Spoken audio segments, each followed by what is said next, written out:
Hello, happy Wednesday and happy beautiful day. It's so nice today. And yes, tomorrow, according to Paul Hudson, there is going to be a little smattering stroke sleety blanket of snow tomorrow. I don't think Garforth will get it. I think it's more higher ground. You watch, I wake up tomorrow, it'll be like dumped to the doorstep. You can't get out. Oh, what a shame. But apparently, no, the snow is coming, but whether we will get... We might just get that bit that just causes chaos. You know, the slush and the mush that causes the blanket, and then everyone still drives like a div. That we might get that. And talking about driving like a div, it has been posted on one of the socials today. So I've not seen anything about it, but you know, if it's on Facebook, it's right, isn't it? Apparently, the speed cameras that are on the Mad Mile go live today. Probably not a bad thing, to be honest, because people do tear arse up and down that road, even though it's sort of a mad mile that's got a roundabout in it. They see 50 and go, ooh, let's go 65, 70, because it's fun. And people have always done that. So I think they're probably needed. We have had lots and lots of accidents on that road, as we all know, which isn't great. And like most accidents, 56% of them are actually down to speed. So yeah, I mean, a lot of people are like, oh, goodness sake, but anything that causes less road traffic collisions is far better in my book, especially when you've got a child in a car. Anywho, we will soon have a volunteers app. I've been working with Dan from the lovely Dan from Incredible Edibles, who does lots of things in Garforth. He's fabulous.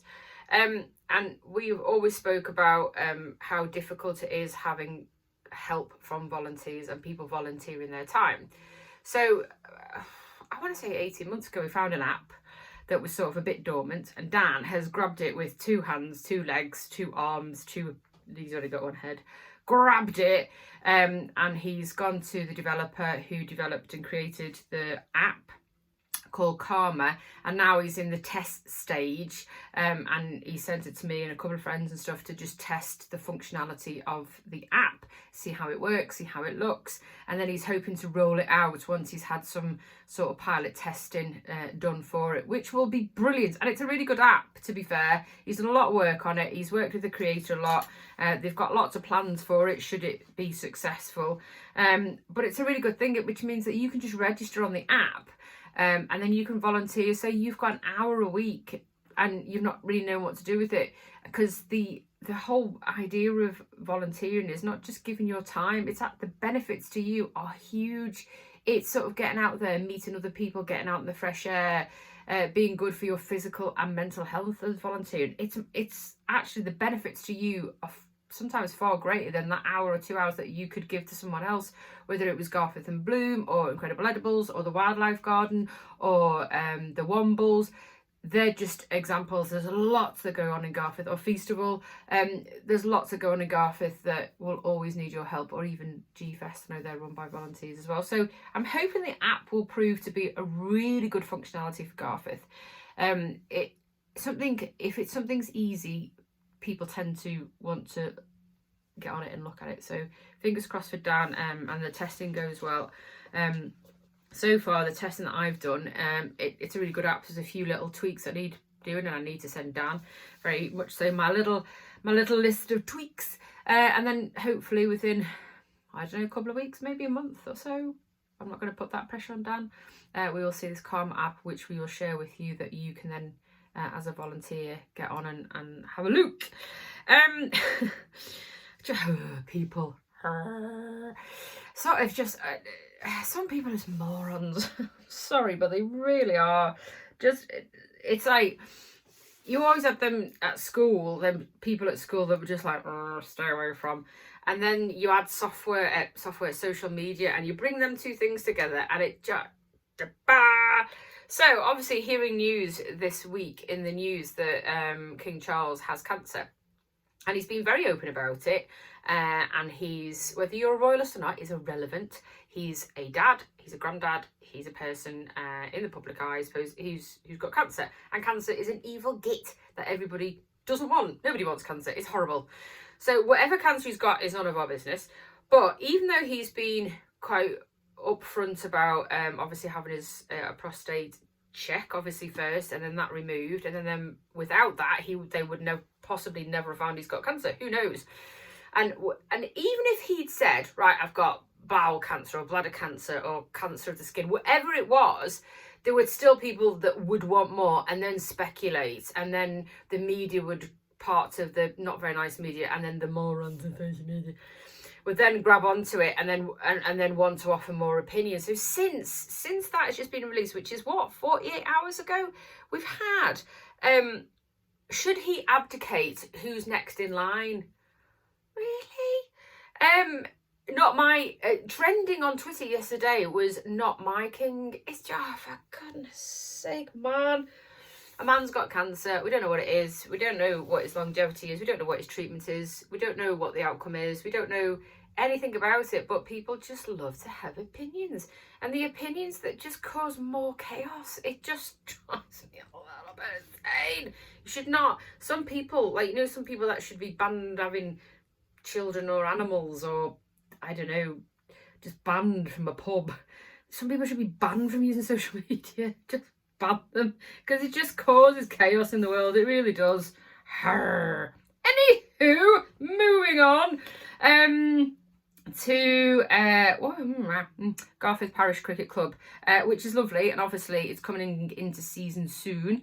And we shared on our stories last week about their new walking cricket, which was started last year, and it's back this year on a Friday. But until the weather does get fully better and they're full in cricket season, the Garforth Parish Church Cricket Club have every Friday at St Benedict's until the weather picks up at 1 p.m. till 2:30. So it's an hour and a half. No experience required, no commitment to participate required, and it's much more about getting out and spending time with people than it is the cricket, really. And that's going to be held at St Benedict's in the church hall there until the weather gets better.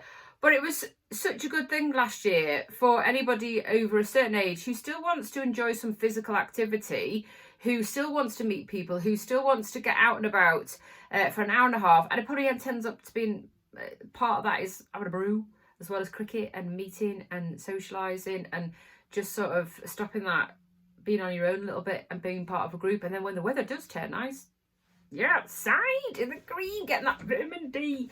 So it's a really good thing. So I'll put some more information up above, but it's from 1 till 2:30 p.m. every single Friday at St Benedict's. So please go, because it's a really good thing. And the lovely Emma, who organises it with all the other volunteers, just gets you out. Walking cricket, give it a go. Get the physical exercise. Anywho, something else. Obviously, Cielo has released the information this week. We've known for a couple of weeks, month, that they would be closing the cafe soon because it's up for sale. And it's crap, and I'm dead sad about it, as is everybody else that goes. And it's the reason why it's having to shut is really frustrating, not just for Nick and Linda, the owners, but also for the people that go, because it's the energy and the bills that's just kicking them. And they've been open and honest about it, and they've been open and honest about why they're having to shut and why they're having to sell. And it's unfair, it's frustrating, and it's very crap, to be honest. But they've released some information to say that their 7-day a week cafe is on, well, the last day of that will be on Saturday the 2nd of March, and they plan to have some live music, some treats.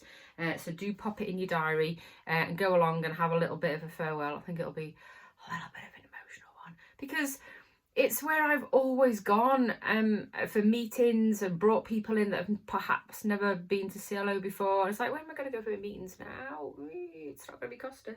And then obviously they've spoke about what their plans are going forward. So go and have a look at CLO's Facebook page. There's a nice little post that they put up on the 4th of February, which gives you just some details about what's happening on the 2nd of March, and also the reasons as to why they are having to sort of shut their doors. And it's not been an easy decision.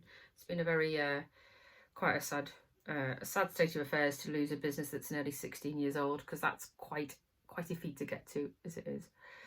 Moving on to sponsorship. Sponsorships in Garforth, there's lots of choice. We see it all the time. I do share lots of information about it. But if you're ever thinking as a small business that you want to sponsor somebody, there are opportunities out there. So Garforth Parish Cricket Club, Garforth Tigers, and Garforth Town Football Club as well. So if you want to sponsor, do get in touch with them, and they'll be very pleased to see you. Have a beautiful day, and let's hope the snow stays away.